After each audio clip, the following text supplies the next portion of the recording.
Oke, Assalamualaikum warahmatullahi wabarakatuh. Sekarang karena program KKN kami itu adalah membuat video diskusi mengenai solusi COVID untuk pemerintah. Jadi saya Deka Azza Cahyadi dengan partner saya Iqbal Maulana dan Rosy Aldino ini ingin membahas mengenai solusi untuk pemerintah mengenai pencegahan COVID-19. So, jadi menurut lu, Bal, langsung aja kita ke persoalan ya, Bal. Pemerintah sudah melakukan berbagai cara seperti PSBB, terus juga sekarang call untuk DKI setelah sedang menjalankan masa transisi. Nah, kalau menurut lu nih, Bal, kemarin itu kan itu banyak banget tuh yang positif terinfeksi sekitar 2.000 orang. Nah, kalau menurut itu, Bal, apa yang membuat hal itu terjadi, Bal?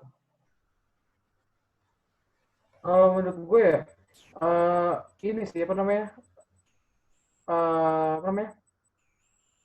masyarakatnya juga sih yang salah sih ya. Peraturan protokol pemerintah kan sudah jelas bahwa setiap warga itu harus mematuhi setiap protokol-protokol kesehatan kan ya.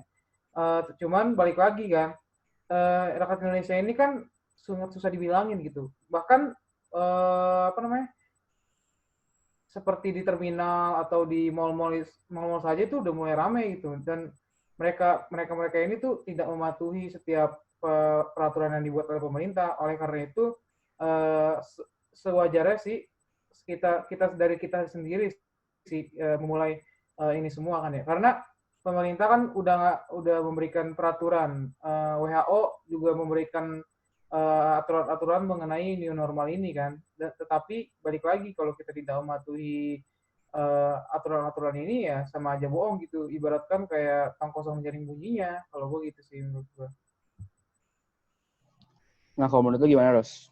Melihat tren dari masyarakat sekarang, terus juga kemarin ada kasus positif yang klimaks, seperti apa, Ros? Kalau menurut gue sih emang ya, kalau dari beberapa kebijakan pemerintah kayak dari mulai PSBB lalu sampai new normal ini ya pasti itu ada yang namanya positif dan negatifnya gitu. Nah, positifnya mungkin ya masyarakat menjadi tidak terbebani gitu tentang kebutuhan sehari-hari, karena dengan adanya PSBB dari awal terbentuknya itu, jadi masyarakat bisa sedikit untuk mencari nafkah gitu, walaupun nggak semaksimal dulu gitu. Cuman negatifnya ya ada aja gitu, jadi masyarakat yang masih menganggap remeh PSBB ini gitu, lalu beralih ke new normal. Nah, new normal sebenarnya kalau dari bahasan gua waktu itu sempat diskusi sama kawan gue yang dari Universitas Zainal Abidin Malaysia, dia sih bilang bahwasanya new normal itu seharusnya tuh dilakukan untuk negara-negara yang tingkat pertumbuhan COVID itu sudah bisa dibilang nggak ada lagi, atau grafiknya sudah mulai menurun gitu. Nah, berbeda halnya dengan di Indonesia, grafiknya belum stagnan, minimal stagnan lah, atau stabil gitu. Malah sudah diterapkan normal. Karena kemarin baru-baru ini tembus lagi tuh angka 1.600 orang positif. Gitu. Ini angka terbesar ya, rekor dunia bagi Indonesia dengan namanya kasus terbanyak gitu dengan adanya normal ini. Namun ya, kita juga tidak bisa menyalahkan pemerintah gitu dengan menerapkan normal ini, karena kan setiap kebijakan pasti ada buruk dan baiknya gitu kan. Baiknya mungkin masyarakat sudah bisa sedikit untuk mencari nafkah, yang tadinya pekerja harian itu diam di rumah dengan sepi job, sekarang sudah mulai ada kegiatan lagi, kayak misalnya kan yang ojek online sekarang tuh ada skat buat penumpangnya, tapi belum tahu tuh apakah ojek online sudah mulai bisa mengangkut penumpang atau tidak. Namun mungkin masyarakat harus lebih jeli gitu, dan tidak salah kaprah dengan adanya normal ini. Sudah mulai melakukan perayaan kebebasan, akhirnya bisa keluar rumah, enggak kayak gitu, karena perlu diingat flu Spanyol gelombang kedua itu terjadi dengan adanya eh, pesta pora masyarakat yang akhirnya ke rumah-rumah gitu. Kan kita tidak mau hal yang sama dari flu Spanyol itu terulang kembali di pandemi corona ini. Mungkin itu. Ya, kalau untuk misalnya new normal itu sendiri kan, kalau misalnya kita lihat beberapa negara sudah menjalani atau bahkan sedang masa transisi. Itu misalnya di Vietnam itu di Hanoi, di di Dalat, atau bahkan di Vietnam Utara, itu mereka ya memang kasusnya grafiknya tuh menurun, tapi memang tetap aja gitu kewaspadaan masyarakatnya sama bagaimana pemerintah memaintain COVID itu sendiri. Nah itu jelas rapi dibanding kalau menurut gua misalnya di Amerika Serikat itu kasusnya wah sangat gila gitu. Dan itu ya sebagai catatan juga kalau istilahnya permasalahan mereka nggak cuma ada di masyarakat juga, tetapi permasalahan mereka nggak cuma di pemerintah mereka itu sendiri, tapi masyarakat juga tidak bisa dibilang tidak suportif atau tidak memiliki rasa kepedulian terhadap mereka sendiri. Lalu di Brazil juga kemarin Jair Bolsonaro itu dia positif COVID, padahal Presiden Brazil itu Bolsonaro dia sangat menentang apa yang namanya menggunakan protokol kesehatan seperti masker, atau bahkan mereka juga sempat menentang adanya lockdown dari lockdown wilayah lah, karantina wilayah di Brazil gitu misalnya. Karena ada beberapa negara bagian di Brazil yang menjalankan karantina wilayah. Lalu kalau bisa dilihat ya dari beberapa negara itu sebenarnya apakah memang Indonesia bisa dibilang terlalu cepat sih ya, karena kan ganti-ganti step by step gitu. Nah, kalau menurut Nibal Ros, yang membuat Indonesia itu sebenarnya nggak aware gitu, entah itu masyarakat atau pemerintah yang tidak bisa memaintain COVID ini, itu bagaimana sih? Kalau menurut gue ya, emang sih dari awal ini pemerintah itu udah salah langkah gitu. Kita kan tahu bahwa pemerintah kita ini sejak di bulan Februari mereka itu beranggapan bahwa COVID-19 ini tuh nggak bakal terjadi di Indonesia gitu. Malah mereka nekat menyewa influencer-influencer, bahkan membuka seluruh pariwisata agar perekonomian juga meningkat. Nah dari sinilah Indonesia itu terkena blunder gitu. Dalam hal ini sebenarnya sih baik masyarakat maupun pemerintah itu sama-sama salah sih. Yang pertama itu kalau misalkan kita memandang dari sudut pandang pemerintah itu dianggap lambat dalam penanganan COVID-19 ya. Mereka lebih mementingkan perekonomian negara dibandingkan kesehatan. Mereka itu malah membuka, ya tadi gue bilang, bahwa membuka pariwisata seluas-luasnya untuk para wisatawan asing kan ya. Nah, dengan hal ini mereka bisa saja membawa COVID-19 ini ke Indonesia. Kita kan nggak tahu mereka itu positif atau negatif kan. Apalagi seperti wisatawan Tiongkok juga yang awal mula dari COVID-19 itu di Cina ini. Dan kalau misalkan kita memandang dari sudut pandang masyarakat, nah masyarakat ini juga salah karena pertama pemerintah kan sudah memberikan aturan-aturan terkait PSBB ataupun new normal ini kan ya. Nah, tetapi masih ada orang-orang yang tidak menerapkan hal-hal tersebut. Nah, efeknya peningkatan terus terjadi dan hingga sekarang bahkan gue sempat tadi jam-jam 7 malam tadi pas Isya, gue baca berita bahwa 1.281 anggota TNI di Bandung positif COVID-19. Ini dikutip berita ini disiarkan oleh CNN jam 19.00 waktu Indonesia Barat kan tadi. Gue sempat nonton bahwa wah berarti benar-benar bahwa warga kita tuh kurang disiplin sehingga COVID-19 ini tuh semakin menyebar gitu. Bahkan aparat keamanan kita pun terkena dampaknya gitu. Bahkan bisa jadi mungkin COVID-19 ini bisa meluas gitu kalau misalkan masyarakat tidak mematuhi aturan-aturan yang dibuat oleh pemerintah. Kalau gue sih berpendapat seperti itu. Gimana, Ros? Tanggapan lu, Ros? Oke, mungkin sebenarnya sih hampir sama kayak Iqbal ya. Kayak sikap masyarakat yang menjadi acuh tak acuh, tentang mentang-mentang di normal jadi bertindak seenaknya. Mungkin kalau dari pemerintahnya itu masih kurang gitu sosialisasinya bahwasanya di normal tuh harus gini kayak gitu. Dan mungkin masyarakat menjadi tidak paham gitu dengan kurangnya sosialisasi dari pemerintah sendiri tentang normal ini, sehingga makin hari bukannya makin menurun malah makin bertambah. Malah Semarang itu muncul rekor baru sampai 1.600 kasus positif. Nah, ini yang menjadi lampu merah nih kan. Kalau dari bahasa lampu merah berarti udah urgent banget gitu. Kira-kira kebijakan apa nih yang sekiranya mampu untuk menepis penyebaran COVID ini di normal, yang notabene masyarakat sudah mulai beraktivitas kembali walaupun kayak kita belajar mengajar di kampus maupun sekolah itu belum dibuka, tapi ya mungkin dari segi masyarakat yang sudah bekerja dia bisa beraktivitas kembali sesuai dengan protokol kesehatan yang ada. Nah, ini yang menjadi ambigu lah bahasanya gitu. Kira-kira pemerintah dan rakyat juga sebenarnya serba salah gitu. Kira-kira virus COVID ini tuh ujian atau musibah gitu kan. Kita udah melakukan beberapa kali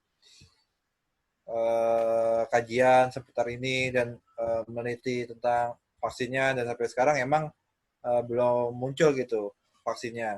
Jadi mungkin baik lagi sebenarnya kalau dari kita segi negara Indonesia, setiap kebijakan itu emang ada buruk dan baiknya gitu. Namun kebijakan sekarang yaitu kebijakan normal ya kita dukung dengan cara ya kita menjalankan aktivitas kembali, cuman protokol kesehatan tetap menjadi nomor satu gitu, supaya walaupun COVID-19 itu penyebarannya itu paling tidak bertambah atau bisa dibilang berkurang full gitu, paling enggak penyebarannya itu tuh bisa kita cegah gitu dengan menjalankan protokol kesehatan gitu kan. Yang namanya virus kan kita kan nggak tahu nih, karena rupanya kecil, yang penting kita selalu waspada aja gitu, seperti itu. Ya, kalau karena yang pertama karena kita khususnya untuk DKI ya sedang masa transisi gitu. Nah sebenarnya gue punya 3 solusi nih. Yang ini dari Texas Medical Association, itu dari negara bagian Texas di Austin. Itu mereka punya solusi karena baik lagi yang tadi gue bilang new normal ini pertama harus step by step gitu. Yang pertama itu dari low risk, terus moderate risk sampai ke high risk. Low risk ini ya istilahnya mulai dari langkah-langkah yang kecil lah untuk mengurangi outbreak dari COVID itu sendiri. Terus moderate itu yang sedang, lalu high risk ini yang langkah-langkah yang tinggi gitu. Yang mempunyai impact yang sangat tinggi gitu. Yang pertama untuk low risk ini harusnya memang untuk di low risk ini karena dampaknya rendah, itu yang pertama dibuka istilahnya reopening lah. Itu pertama pusat perbelanjaan itu jelas yang pertama di satu sisi itu adalah roda ekonomi. Lalu yang kedua ya tendensi untuk di pusat perbelanjaan itu kan mereka tidak lama gitu, atau tidak memakan waktu yang lama. Terus juga bagaimana tempatnya yang istilahnya sangat-sangat aman lah, safe gitu. Lalu yang kedua ini masih low risk, itu bagaimana dibukanya sarana olahraga, tapi bukan olahraga yang membutuhkan banyak orang gitu. Contohnya adalah tenis, olahraga tenis, bulu tangkis, terus juga bersepeda atau bahkan jogging. Nah itu sebenarnya untuk di langkah low risk itu sudah bisa. Lalu di moderate ini outbreak-nya itu impact-nya sedang. Itu seperti barbershop atau seperti rumah ibadah, terus juga funeral atau pemakaman, terus juga bagaimana kita transportasi umum, terus bagaimana kita berinteraksi, itu juga di moderate risk. Maksudnya berinteraksi secara fisik, secara langsung gitu. Nah, lalu yang terakhir di high risk ini impact-nya itu bisa yang besar. Itu yang pertama itu rumah ibadah, tapi dengan catatan yang berkapasitas 500 orang lebih gitu. Nah, ini salah satunya menjadi catatan bagaimana rumah ibadah itu juga bisa berpotensi menjadi istilahnya tempat outbreak. Tapi memang kalau di ibadah sekarang kan alhamdulillah sudah mengikuti protokol kesehatan. Lalu tempat konser, kalau konser kan itu karena konser itu bentuknya crowd, jadi memang outbreak-nya sangat tinggi gitu. Lalu yang terakhir, ini yang paling penting adalah bagaimana di office work atau enggak di restoran dine-in gitu. Nah, ini sebenarnya atau di bar juga bisa. Nah, ini jadi catatan karena memang tendensi untuk kita di restoran memang tidak lama, tetapi karena banyaknya orang dan lain-lain, nah itu juga sebagai salah satu hal itu. Nah, Ros, kalau menurut lo nih, melalui riset dari Texas Medical Association dari Austin, negara bagian Texas, menurut lo kayak gimana nih, Ros? Apakah lo punya solusi lain gitu? Kalau menurut gue sendiri ya, solusi ini sih bisa diterapkan saja di seluruh negara kan, tetapi negara tersebut juga harus mengikuti harus memiliki aturan-aturan yang ketat gitu. Cuman balik lagi kan bahwa konsep ini bisa diterapkan untuk masyarakat yang taat akan aturan-aturan yang dibuat oleh pemerintah gitu. Bayangkan kalau misalkan ini diterapkan di Indonesia, menurut gue sih kurang pas gitu. Cuman ada beberapa metode, ada beberapa yang tadi disebutkan itu bisa masuk ke Indonesia, bisa diterapkan di Indonesia gitu. Seperti olahraga, kan sekarang olahraga yang sedang tren ini kan sekarang sepeda, habis itu juga ada bulu tangkis juga, dan lain-lainnya yang tidak mengundang keramaian kan. Nah, cuman kalau tempat ibadah ini agak sulit juga sih sebenarnya, karena di beberapa tempat di Indonesia masih ada gitu masjid-masjid yang tidak menerapkan protokol kesehatan gitu. Maksudnya tuh dia tuh masih yang tidak menerapkan itu tuh seperti masih ketat seperti syaf-syaf sholatnya. Nah, seperti di contohnya itu di beberapa masjid di tempat tinggal gue ya. Nah, ini mereka itu tuh masih mepet-mepet gitu syafnya ada. Balik lagi kan bahwa kita itu harus menjaga harus physical distance ya. Yang berarti kita harus menerapkan jika kapasitas masjid di sebuah daerah itu hanya 200 orang, berarti hanya boleh diisi 100 orang saja gitu kan. Cuman akan tetapi rakyat Indonesia ini kan masih agak sulit gitu untuk tempat ibadah, apalagi umat-umat Islam yang notabene di Indonesia ini terbanyak gitu. Mereka itu pasti agak kesulitan mengaturnya, dan sama halnya berarti harus ada aturan-aturan lagi untuk tempat peribadatan gitu. Dan gue juga baca berita di kalau nggak salah tuh di Kumparan bahwa ada tempat penularan baru COVID-19 seperti tempat-tempat yang kedap udara seperti tempat gym, bioskop dan lain-lain. Nah, ini juga menjadi perhatian khusus juga, dan mungkin bisa jadi resiko yang baru resiko yang tinggi juga untuk penularan COVID-19 ini sih. Kalau gue sih begitu. Mungkin solusinya itu untuk tempat ibadah mungkin harus ada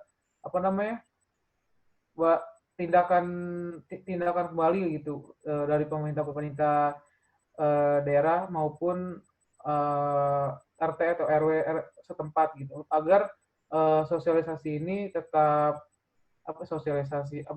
aturan-aturan di normal ini, maksud saya, tetap berjalan sesuai dengan protokol yang diajukan yang diberikan oleh WHO. Kalau menurut saya segitu. Oke, gimana Ros? Oke, Mungkin bagus ya tadi dengan riset yang dilakukan beberapa negara tentang penanganan COVID-19 ini. Mungkin yang kita lihat dari negara Korea yang kita tahu dia menerapkan rumah sakit berjalan untuk mengetes kira-kira mana nih warganya yang positif atau enggak gitu. Nah, paling enggak sih emang dari beberapa metode yang dilakukan negara lain dalam penanganan COVID, Indonesia tuh emang harus meniru gitu. Cuman kita enggak meniru secara full gitu. Karena mungkin ya kita tahu sendiri kalau otak orang-orang Indonesia itu batasnya tuh cuma sampai apa gitu kan. Mungkin cara terbaiknya kita dengan mengambil tuh nilai-nilai metode yang dilakukan oleh negara-negara lain yang nantinya kita kombinasikan untuk diterapkan di Indonesia guna untuk mempersempit ruang gerak dari penyebaran COVID-19 gitu. Dan mungkin lalu mengenai sarana olahraga yang sudah mulai dibuka kembali, kayak misalnya bulu tangkis yang sudah melakukan kejuaraan yang kita tahu, dan olahraga lain yang sudah mulai melakukan kejuaraan, cuman ada yang virtual, ada juga yang offline gitu, cuman dengan tingkat penonton yang dikurangi gitu kan. Nah mungkin yang kita tahu akhir-akhir ini kan memang olahraga seperti sepeda, jogging itu memang sedang diminati karena selain merupakan anjuran dari pemerintah untuk selalu berolahraga di tengah pandemi ini guna untuk mempertebal imun supaya nggak gampang terserang penyakit. Dua olahraga ini emang jadi trending topik itu sendiri gitu. Yang kita lihat sejak CFD dibuka, mungkin olahraga jogging dan sepeda meramaikan CFD yang ada di Bundaran HI. Namun kita balik lagi nih buat dari masyarakat saya sendiri, jangan mentang-mentang kita menjalankan olahraga kita dengan bebas berkumpul lagi gitu atau berkerumunan gitu kan, itu kan bisa mengundang COVID-19 gitu kan. Kita boleh berolahraga cuman dengan melaksanakan protokol kesehatan, dengan mungkin menjaga jarak dan lain sebagainya. Nah, oleh karena itu ya olahraga memang sangat penting di tengah pandemi seperti ini karena bisa menjaga kesehatan dari masyarakatnya sendiri dan bisa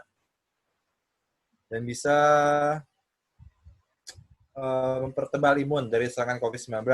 Lalu mengenai fenomena tentang rumah ibadah yang sudah mulai dibuka kembali, khususnya di daerah rumah ibadah di dekat rumah gue emang udah lama sekarang sudah melaksanakan sholat Jumat gitu, walaupun dengan melaksanakan protokol kesehatan, yaitu menjaga jarak. Lalu ada masjid di daerah rumah temen gue di daerah Tangerang, itu malah sholat Jumatnya itu dengan sistem shift gitu.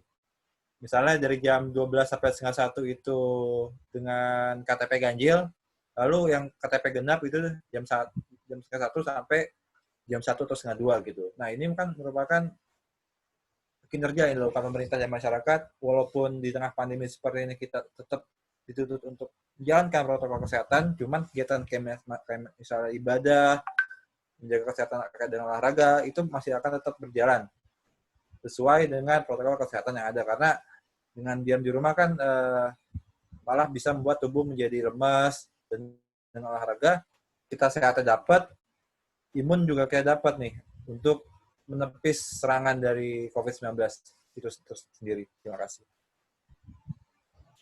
Oke, ini kita sudah di penghujung diskusi ya. Nah, the last one nih, yang terakhir catatan penting memang yang pertama pemerintah dan masyarakat itu harus saling mendukung gitu, saling bersinergi mengenai pencegahan penularan COVID-19 gitu. Nah, terus juga masyarakat dan pemerintah baik lagi tidak hanya untuk bersinergi, tapi memang saling mengerti dan istilahnya saling mengakomodasi lah. Lalu berkolaborasi juga antara pemerintah dan masyarakat juga, ya intinya yang terbaik lah untuk pencegahan dari penularan COVID-19 ini. Oke, Bal, ada solusi dan lain-lain juga harus. Oke, mungkin ini ya. Terakhir nih mungkin dari fenomena pemerintah dan COVID-19 ini, mungkin pemerintah juga mulai harus dituntut mengeluarkan kebijakan-kebijakan yang dikira sangat urgen gitu, kayak misalnya penanganan COVID-19 ini. Mungkin kita tahu beberapa kebijakan yang tidak menjadi urgen itu dimasukkan ke agenda prolegnas kan. Ya, itu yang mungkin dua kebijakan yang bisa dibilang tidak urgen, itu RUU HIP dan RUU Minerba kalau nggak salah, itu dimasukkan ke prolegnas gitu kan. Nah mungkin kebetulan nih besok gua ada acara sosialisasi 4 pilar DPR MPR gitu di Kalibata. Yang kebetulan pembicaraan itu dari pemerintah gitu, dari DPR. Mungkin nanti gue pasti akan bertanya banyak dengan narasumber. Dan sekalian gue bakal promosikan nih podcast ini kan supaya didengar oleh kawan-kawan semua kan, yang peserta yang lain gitu. Jadi mungkin intinya kita nggak boleh panik dalam menghadapi COVID ini. Kita tetap nothing tulus dengan atau berpikir positif dengan pemerintah agar pemerintah bisa bekerja maksimal, dan kita jika kebijakan itu sudah dikeluarkan bisa menjalankan dengan baik dan tidak melanggar sedikit pun, karena kan ini untuk kebaikan kita bersama. Mungkin Iqbal tambahan, Bal? Mungkin kalau gue sih ya lebih ke apa namanya sikap kita dalam dalam hal-hal seperti apa tuh di tempat-tempat keramaian, di kumul-kumul keramaian, di tempat-tempat kerja sih. Balik lagi bahwa di Indonesia ini kan rata-rata transportasi umum itu kan masih berjalan sesuai aturannya ya. Akan tetapi mungkin tambahan gue ialah setiap kita keluar gitu, kita harus menyediakan beberapa hantis atau mungkin juga beberapa baju ganti mungkin, karena kita nggak tahu nih. Gue juga baca beberapa berita bahwa seperti dikutip di detik.com sama di Tempo, bahwa ada penyebaran baru yaitu lewat udara gitu. Nah, ditakutkan bahwa virus ini tuh menempel entah di baju kita, entah di tangan kita, entah di tas kita atau di tempat manapun, itu dikhawatirkan dapat menempel di tempat-tempat tersebut. Nah, maka dari itu selalu sediakan masker, selalu sediakan antis, jangan pernah menyentuh bagian-bagian seperti hidung, mulut, dan mata jika tangan kita tuh belum dibersihkan gitu. Selalu terapkan hidup bersih dan sehat, makan makanan yang bergizi mungkin, dan juga kurangi begadang, serta memperbanyak olahraga sih. Olahraga juga banyak sih, nggak cuma sepeda aja, mungkin bisa workout juga di rumah, bisa jogging, bahkan kalau misalkan kita pagi-pagi mungkin jam 6 kita bisa jalan santai, itu juga termasuk olahraga. Maka dari itu mungkin perhatikanlah pola makan kita dan pola istirahat kita sih, karena daya imun kita itu lemah jika kita makan makanan yang tidak bergizi, serta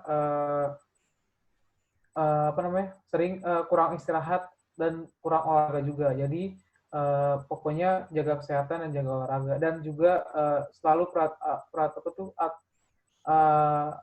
patuhi aturan-aturan yang dibuat oleh pemerintah. Kalau dari gue sih sekian. Oke, jadi memang pesannya yang pertama tetap mengikuti peraturan pola hidup bersih dan sehat, terus juga tetap mengikuti protokol kesehatan dari WHO maupun pemerintah, dan tetap positive thinking lah istilahnya.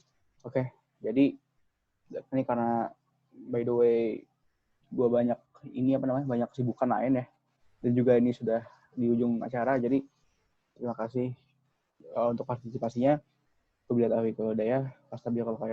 Wassalamualaikum warahmatullahi wabarakatuh.